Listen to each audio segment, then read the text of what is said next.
Hi all, I'm Deirdre with Second Wind Vintage, and today I'm going to talk to you about the two main types of wood stain you would be choosing from if you decided to keep any part or your entire piece. It's au natural wood. So there are two main types. You have your gel stain and you have your penetrating stain. Both come in both water-based and an oil-based formula. So that's that. So I'm going to start off with the gel stain. I'm sure you've heard it already. It's a very popular product to use when you're fixing up your furniture. I'm sure maybe some of you have already used it. So I'm going to start off with the one you're most familiar with. So a gel stain, it's a thick, kind of a creamy consistency, and it's made to sit on top of your wood, kind of like a paint, and it tints the wood. So think of it as like when you put on like colored glasses, it tints everything. That's how a gel stain works. It sits on top and you look through it into your wood. So because of that, it has some pluses and it has some minuses. The pluses are you don't have to get rid of the existing finish on a piece if it's in good shape and you want to make it darker. Because it's going to sit on top and tint, it doesn't have to actually touch the literal wood. It'll do the same thing if it sits on top of the other one. So if you have a piece that's like a honey oak, if you want it to be a darker, richer color, and its original sealer is in good shape, it's not like chipped, scratched, anything like that, you can give it a quick scuff sand and wipe on some gel stain. I have a tutorial on that if you want to check it out, and you're good to go. The other positive of a gel stain is because it sits on top and it doesn't get absorbed into the wood. If you're working with a wood that's prone to taking a stain unevenly, like a pine or a maple, you're much more likely to get a nice even color coat if you use your gel stain, because it doesn't absorb in, it sits on top, so less opportunity for it to get blotchy. It's not going to absorb more in one area and less in another, so you're going to get a nice even color across the board. Okay, so now down to the cons of using a gel stain. It is thick, so it is hard to get into nooks and crannies if your piece isn't like totally smooth. Like if you're working with coarse grain wood like an oak, in the swirl of the grain, sometimes it's really hard to get in there. You have to be very careful and make sure you get it in. You have to use more product, you have to press harder. It's kind of annoying, but that's not the end of the world. The other con, I would say, with the gel stain is because it sits on top and it doesn't absorb in, it kind of flattens out the wood and makes it look more like a picture of wood as opposed to like wood. You're not going to get the same amount of depth, color variation, and tone. And if your wood is shimmery like walnut and mahogany, like literally it shimmers, it looks like satin. If you use a gel stain on top of that, it'll flatten it out. So in those cases, I would recommend, instead of using your gel stain, that we use the penetrating stain.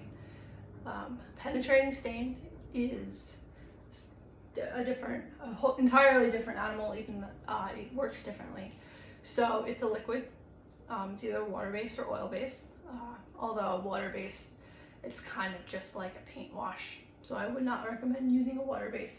If you're going to use it, use the oil, because you put it on your wood, it has to be raw because it will absorb into the wood and it will stain it. And if it's an oil-based formula, the oil in your penetrating stain will nourish the wood, and if you have that shimmer and depth, it's going to really make it pop and make it more and look really, really cool. So that's the positive of our penetrating stain, is you get more variation in depth and tone. It nourishes your wood. It makes it look even better. It doesn't just change the color. It's also thinner, so if you're working with a coarse grained wood like oak, it's much easier to just wipe it on. It goes in all the nooks and crannies because it's liquid. You don't have to struggle with that unless it's like super, super deep, and then you probably should have sanded more. And say the negatives of using the penetrating stain is it has to touch naked bare wood. So that old finish has to come off no matter what. It could be in perfect shape, you just want your wood to be darker.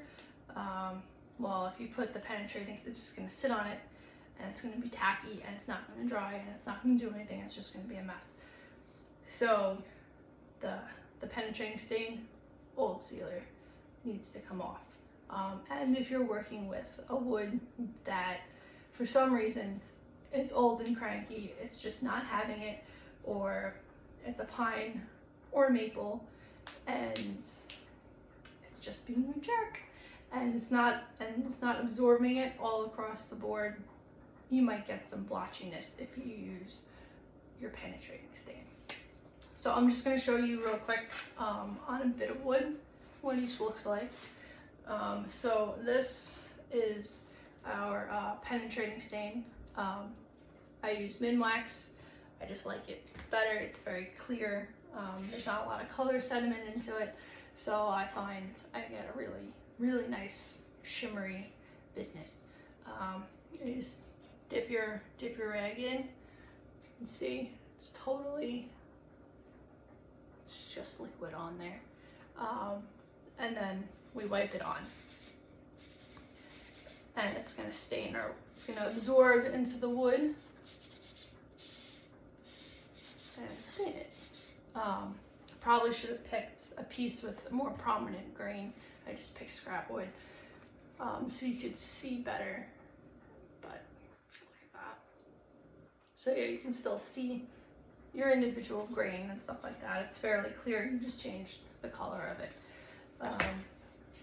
And then our gel stain, you use that. And to illustrate one of the cons, I'm going to use the rougher side so you can see what I mean. So the gel stain it's thick and it's goopy, and I'm using General Finishes. I like this one because it's very pigmented. It goes on super smooth. It's not streaky, but there are many different types again. So same thing with the gel stain. I wipe it on. The thing says you can paint it on and wipe it off. I don't like playing that game because you don't know how dark it is underneath. You don't know if it dried too much and that's going to be a pain to get off, and it's a waste of product. So I wipe. So same thing, just wipe it on. I used a lot, so actually it's going in. And see how it's much more opaque. You can't really see the grain as much. And this is like a crappy flat piece of wood too. It's not gonna have shimmer or shine or any of that business.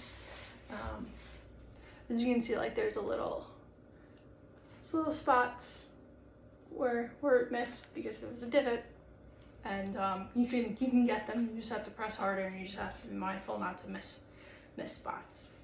So yeah, so that's pretty much the wild world of wood stain. Just to recap, 2 different types. You got your gel, you got your penetrating. The gel is best if you just want to do a quick makeover and make a piece darker. You don't want to strip or anything like that. It's 1, 2, 3, you're good to go. Excellent for that. Also good when you're fighting with wood. If your piece decides to be a jerk and it's not absorbing your stain evenly, gel stain is an excellent option. The penetrating stain, liquid, absorbs in, nourishes your wood, makes it, you got all the variations of tone and depth, and it really makes the wood better. But you have to get the top coat off. It has to be totally nude. So just in my experience, I would say if you are stripping your piece of furniture for any reason, there's a dink, there's a chip, whatever, and you're working with nude wood, there's no reason not to use the penetrating stain, because your end product is going to look that much better. And if you are keeping it like there's nothing wrong with it, you just want it darker, then use your gel. And it's always good to have multiple tools in your arsenal. And now you have 2 more. So thank you for listening. I know it wasn't probably as interesting as most tutorials, but I hope I demystified the stain experience a little bit, and it helps you out on your refinishing journey. Thanks for joining me, and have fun with it.